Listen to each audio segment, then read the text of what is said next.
Morning po. So magta-try po ulit tayo ng sardines today, no? As I've mentioned before, dun po sa first food review ko po nung 555. So ito po siya, same brand din po, 555, pero this time Spanish style po ito na sardines. So hindi ko na po ito iinitin. Kaya ko naman po itong kainin straight from the can, no? So wala pong problema. Tapos nag-prepare din po ako ng 2 pieces ng egg. So inomelette ko lang po siya. Same with the sardines that I tried a couple of days ago.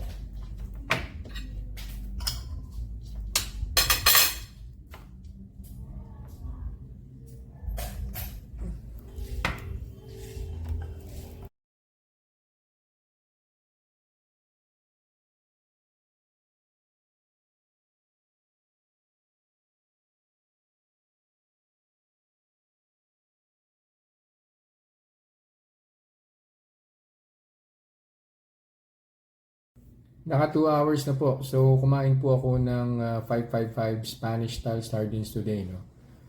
And ito po yung naging resulta. So tinrack naman po natin yan through CGM para makita po natin every 5 minutes yung blood sugar spike po niya.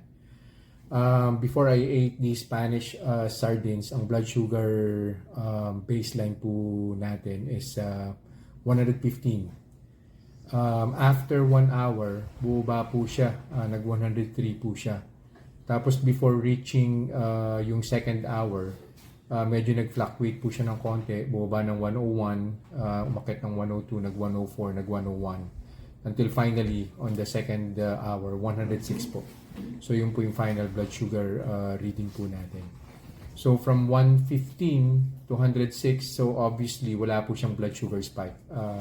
Bumaba pa nga po siya. So ang conclusion po natin, wala pong problema si Spanish style sardines yung 555 brand.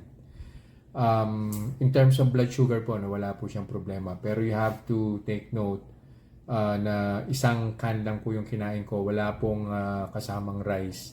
And at the same time, you need to read yung nutrition facts kasi baka mamaya may mga ingredients doon na hindi po pwede sa ailment mo kasi ito pong testing natin para sa blood sugar lang po.